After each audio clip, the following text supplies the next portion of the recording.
রাতারাতি পাল্টি খেলেন চাচা ইউনুস মিয়া। কি হলোটা কি? মোহাম্মদ ইউনুস চাচার কি হলোটা কি?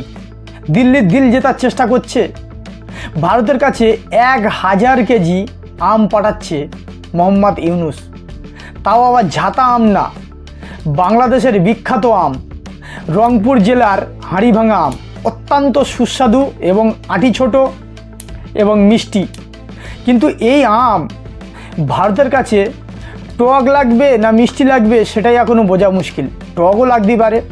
কেন এই কথা বলেছি বুঝতে পারবেন, বিষয়টা ভিডিওটা দেখলে অবশ্যই বুঝতে পারবেন।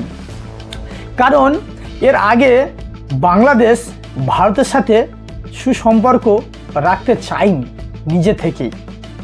কারণ যখন বাংলাদেশে আন্দোলন হয় আর শেখ হাসিনাকে তাড়িয়ে দেওয়ার পরে মোহাম্মদ ইউনুস যখন গদিতে আসে উপদেষ্টা হিসেবে, তখন সর্বপ্রথম ভারতের প্রধানমন্ত্রী চাচাকে ফোন করে বলেছিলেন যে আপনাকে শুভকামনা জানার জন্য এবং বাংলাদেশের যে সংখ্যালঘুরা আছে শুভেচ্ছা জানানোর জন্য ফোন করেছিলেন, এবং বাংলাদেশের যারা সংখ্যালঘুরা আছে তাদের যেন কোনো ধরনের সমস্যা যাতে না হয়, তারা যেন সব রকম ন্যায় বিচার পায়, সেই একটা কথা বলেছিলেন ভারতের প্রধানমন্ত্রী। কিন্তু এই কথাটা কি মোহাম্মদ ইউনুস রেখেছেন? ইতি বিপরীত ঘটেছে। দিনের পর দিন দেখতে পাচ্ছি যে আমরা সবাই জানি যে মোহাম্মদ ইউনুসের আমলে আরও সংখ্যালঘুদের ওপরে আরও অত্যাচার দ্বিগুণ হয়ে পড়েছে এবং ভারত বিরোধী একটা প্রোপাগান্ডা চালাচ্ছে। হঠাৎ করে এই চাচার পরিবর্তনের কারণটা কি? মোহাম্মদ ইউনুস ভারতের কাছে 1000 কেজি আম পাঠাচ্ছে, মমতার কাছে পাঠাচ্ছে, এবং বাংলাদেশের যে পার্শ্ববর্তী রাজ্যগুলো রয়েছে ত্রিপুরা, আসাম, মেঘালয়, এইসব রাজ্যের মুখ্যমন্ত্রীর কাছেও আম পাঠাবে চাচা ইউনুস মিয়া, এবং ইলিশও পাঠাবে শোনা যাচ্ছে। এই যে বাংলাদেশে যে বয়কট চলছিল, ভারতের সব জিনিস বয়কট, আমরা ভারতের কোনো জিনিস নেবও না দেবও না, ভারতের জিনিস বয়কট, হঠাৎ করে হলোটা কি ভারতের কাছে আম পাঠাচ্ছে? এই কারণটা আমরা বিস্তারিত জানব। তার আগে কিছু ঘটনা বলে নিই।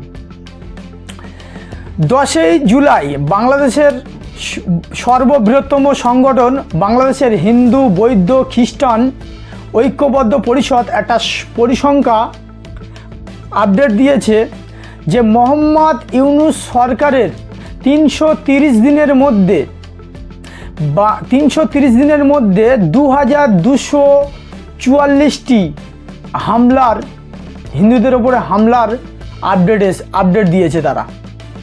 ভাবতে পারছেন মোহাম্মদ ইউনুসের আমলে 330 দিনের মধ্যে 2244খানা সংখ্যালঘুদের ওপরে হামলা হয়েছে। এই বিষয়টা আপনারা কি ভাবছেন, কী রকমভাবে নিচ্ছেন? এবং যখন মোহাম্মদ ইউনুস যখন সরকারে আসে, যেসব দেশদ্রোহী যারা দোষী তারা যে জেলে ছিল বাংলাদেশের, এবং যারা মাওবাদী যারা জেলে ছিল বাংলাদেশের, তাদেরকে ছেড়ে দিয়েছেন মোহাম্মদ ইউনুস, আর তারাই বের হয়ে ফের ভারত বিরোধী কার্যকলাপ চালানো শুরু করেছে। এবং মোহাম্মদ ইউনুস তিনি নিজেও চীনে গিয়ে 7 সিস্টার নিয়ে ভারতের উত্তর পূর্ব অঞ্চল নিয়ে কথা বলেছেন উস্কানিমূলক। এখন এই যে বিষয়টা ভারত কোনো ভালোভাবে নিতে পারছে না, ভালোভাবে নিচ্ছে না। এইবারে ভারত বাংলাদেশকে জব্দ করার জন্যে স্থলপথে বাণিজ্য বন্ধ করে দিয়েছে পুরোপুরি, আর তার কারণে বাংলাদেশের অনেক কলকারখানা এবং রুজি রোজগারের একটা আঘাত পড়েছে। আর মোহাম্মদ ইউনুস সরকার এসে, আগে যে শেখ হাসিনা সরকার ছিল আর এখন যে মোহাম্মদ ইউনুস সরকার আছে, এই মোহাম্মদ ইউনুস সরকারের আমলে যে বাংলাদেশের মালপত্র, যে চাল, তেল, আলু, এই ধরনের জিনিসপত্রের দাম কিন্তু দ্বিগুণ হারে বেড়েছে। এখন বাংলাদেশের মোহাম্মদ ইউনুস বিশাল একটা চাপের মধ্যে আছে। সামনে বাংলাদেশে ইলেকশন করাতে হবে, আর এই যে ইলেকশন করাতে গেলে তো টাকার প্রয়োজন, অর্থনৈতিকভাবে সুস্থ হওয়ার প্রয়োজন, এবং বাংলাদেশের এই যে ঘটনাগুলো ঘটছে সব কিছু কি আগের মতো নতুন করে তৈরি করার জন্যে ভারতের সাথে যে সুসম্পর্ক করার চেষ্টা করছেন, দিল্লির দিল জেতার চেষ্টা করছে, 1000 কেজি আম পাঠাচ্ছে, হঠাৎ করে চাচার হলোটা কি? আপনাদের মতামত অবশ্যই কমেন্ট করে জানাবেন। এই আম এখন টক না মিষ্টি সেটাই এখন বোঝা মুশকিল। এখন ভারত সরকারের কাছে এই হাঁড়ি ভাঙা আম টকও লাগতে পারে, কারণ সেই আম থেঁতে থেঁতে থেঁতে থেঁতে টক করে ফেলেছে, ভালোভাবে পাঠায়নি। হ্যাঁ, আমটাকে ঝরে ফেলে তেতো করে তারপরে পাঠাচ্ছে।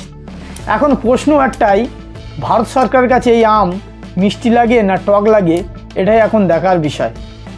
আপনাদের মূল্যবান মতামত অবশ্যই কমেন্ট করে জানাবেন।